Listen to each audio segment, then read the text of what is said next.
অধ্যাপক ইউনূসের নিয়োগকর্তা বলে পরিচিত কিংস পার্টি এনসিপির শীর্ষ নেতারা রীতিমতো প্রতারিত বোধ করছেন।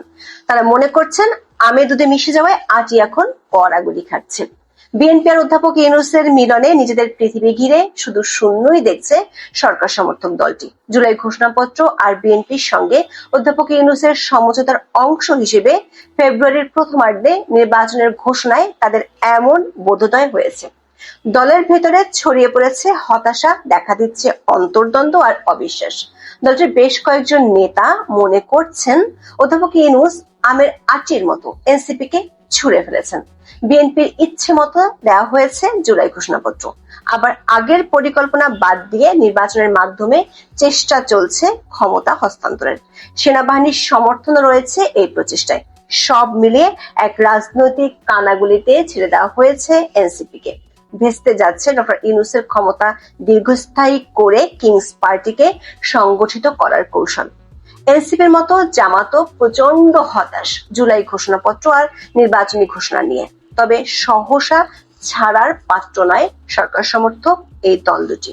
তারাও অধ্যাপক ইউনূসকে ঘুঘু দেখাতে চান। চলুন যাওয়া যাক বিশ্লেষণ। জুলাই ঘোষণাপত্র নিয়ে গত বছরের 31শে ডিসেম্বর থেকে অনেক নাটক হয়েছিল। শেষ পর্যন্ত আওয়ামী লীগের পতনের বর্ষপূর্তিতে 5ই আগস্ট জুলাই ঘোষণাপত্র পাঠ করেন অন্তর্বর্তী সরকারের প্রধান উপদেষ্টা ডক্টর মোহাম্মদ ইউনূস। 28 দফা ঘোষণাপত্রে 24-এর আন্দোলনের রাষ্ট্রীয় ও সাংবিধানিক স্বীকৃতির প্রতিশ্রুতি দেওয়া হয়। একই দিনে জাতির উদ্দেশ্যে ভাষণে আগামী ফেব্রুয়ারিতে জাতীয় নির্বাচন আয়োজনের কথা বলেন অধ্যাপক ইউনূস।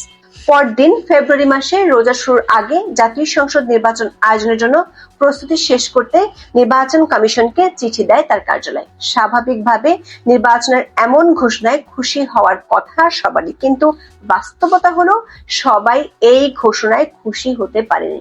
যা অবস্থা তাতে মনে হচ্ছে নির্বাচন যদি কারো জন্য পৌষ মাস হয় তাহলে কারো জন্য সর্বনাশও হবে।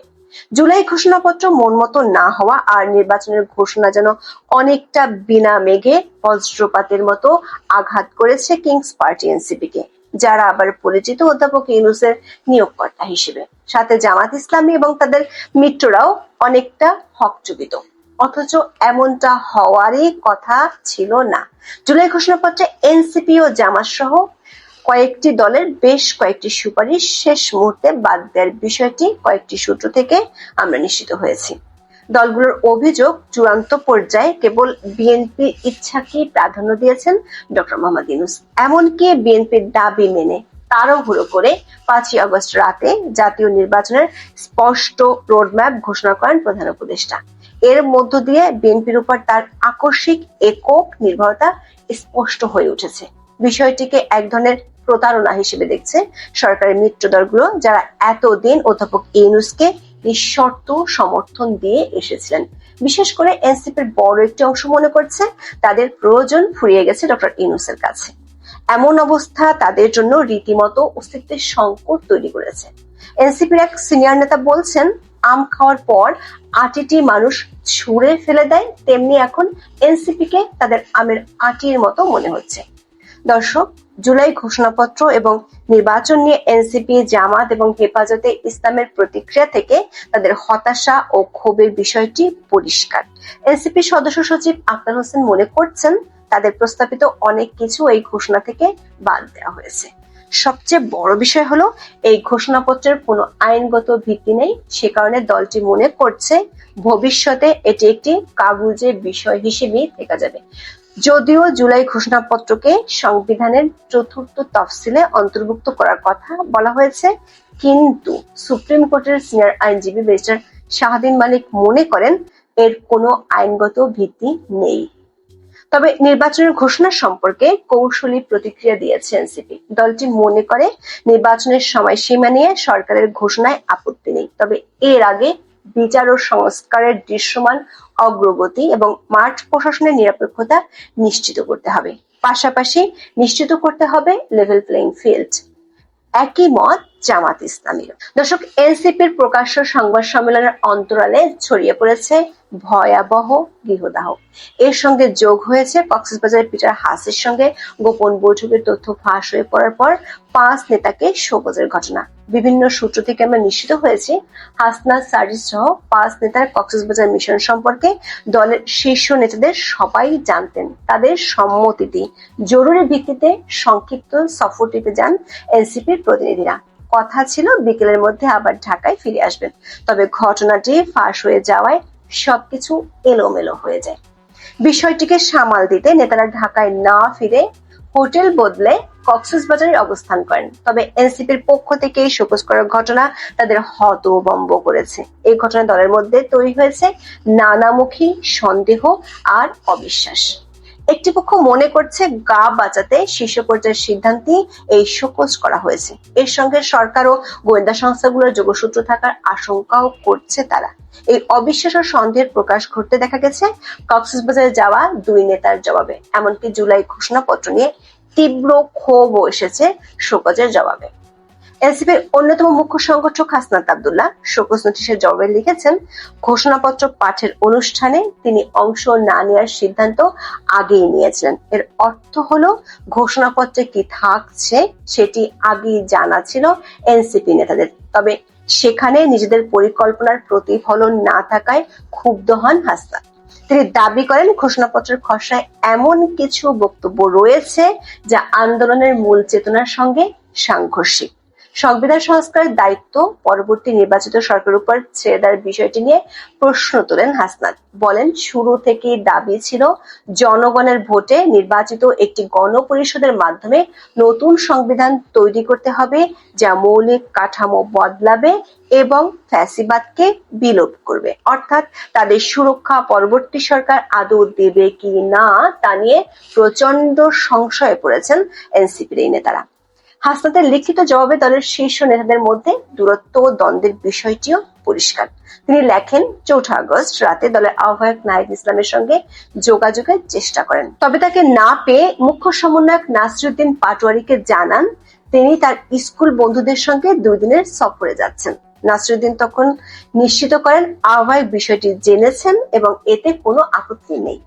দর্শক, এই চিঠি থেকে নাহিদের সঙ্গে হাসনাতের দূরত্বের বিষয়টি স্পষ্ট, আর সেই দূরত্বের মূল কারণ এই জুলাই ঘোষণাপত্র।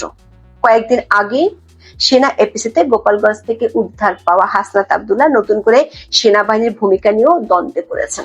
শোকজের জবাবে তিনি অভিযোগ করেন সফরের প্রতিটি পদক্ষেপ, এমনকি বিমানবন্দরও তাদের ছবি ও ভিডিও তুলে রাষ্ট্রীয় গোয়েন্দা সংস্থা মিডিয়ার কাছে সরবরাহ করেছে। এরপরে কিছু মিডিয়া সেগুলোকে বিকৃত করে ক্রাইম মুভির মতো করে প্রচার করেছে। এনসিপিতে বিরোধের বিষয়টি স্পষ্ট করে হাসনাত আরো লেখেন, দলের উচিত ছিল এসব অপপ্রচারের বিরুদ্ধে সোচ্চার হওয়া, কিন্তু তার বদলে দল এমন এক ভাষায় শোকজ পাঠিয়েছে তা যেন অপপ্রচারকে বিশ্বাসযোগ্য করে তোলে। সূত্রগুলো বলছে, অধ্যাপক ইউনূসের নির্বাচনী ঘোষণায় এনসিপির সিনিয়র নেতারা এখন 3 ভাগে বিভক্ত হয়ে পড়েছে। আহ্বায়ক নাহিদ ইসলামের নেতৃত্বে এক পক্ষ চায় সরকারের কাছ থেকে সুবিধা নিয়ে নির্বাচনে অংশ নেওয়ার প্রস্তুতি নেওয়া, কিন্তু দলের 2 মুখ্য সমন্বয়কের নেতৃত্বে অন্য পক্ষটি চায় নির্বাচন বর্জনের ঘোষণা দিতে। দলের সদস্য সচিব আক্তার হোসেনের নেতৃত্বে তৃতীয় পক্ষটি নির্বাচনের অংশ নেওয়া দলগুলোর সাথে জোটবদ্ধ হয়ে নির্বাচন করতে পক্ষপাতী। 8 আগস্ট সকালে দলের 4 নেতা কক্সবাজার থেকে ঢাকায় আসলেও অন্য নেতাদের সাথে তারা কোনো বৈঠকই করেনি। এমনকি দলের 3 নেতা এখনো শোকজের জবাবই দেয়নি। তবে হাসনাতের মতো শোকজের জবাব দিয়েছেন নাসিরউদ্দিন পাটোয়ারী। তার বক্তব্যে পরিষ্কার, তিনি কক্সবাজার যাওয়ার বিষয়টি দলের আহ্বায়ক নাহিদ ইসলাম এবং সদস্য সচিব আক্তার হোসেনকে জানিয়েছিলেন। তাহলে প্রশ্ন ওঠে, শোকজ নোটিশে কি তাদের বিরুদ্ধে মিথ্যা অভিযোগ আনা হয়েছিল? যদি তাই হয় তাহলে সেটি কেন করলো নাহিদ ও আক্তার? পাটোয়ারী শোকজের জবাবে লিখেছেন, হাসনাতের কক্সবাজারে যাওয়ার পরিকল্পনার তথ্য তিনি আহ্বায়ক নাহিদ ইসলামকে জানান। একই রাতে তিনি সদস্য সচিব আক্তার হোসেনের সঙ্গে ফোনে যোগাযোগ করেন।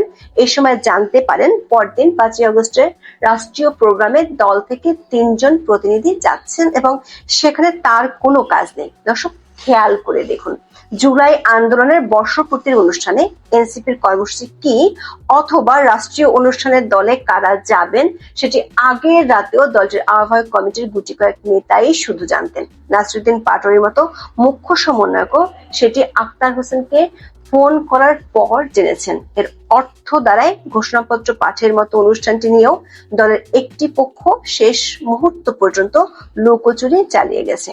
আর সেই অংশের বিরুদ্ধে ক্ষোভ পরিষ্কার নাসিরুদ্দিন পাটোয়ারির লিখিত জবাবে।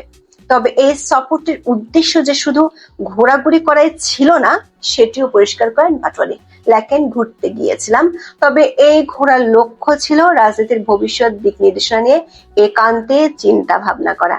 সাগরের পাড়ে বসে গভীরভাবে ভাবতে চেয়েছেন গণ অভ্যুত্থান, নাগরিক কমিটি, নাগরিক পার্টির কাঠামো, ভবিষ্যৎ গণপরিষদ এবং একটি নতুন গণতান্ত্রিক সংবিধানের রূপরেখা নিয়ে। কক্সবাজারে পিটার হাসের সঙ্গে দেখা হয়নি বলেও দাবি করেন পাটোয়ারি। সেই সঙ্গে শোকজের ঘটনায় ক্ষোভ চাপা না দিয়ে লেখেন, ঘুরতে গেলে দলের বিধিমালা লঙ্ঘন হয় এমন কোনো বার্তা তাকে কখনো দল থেকে দেয়া হয়নি।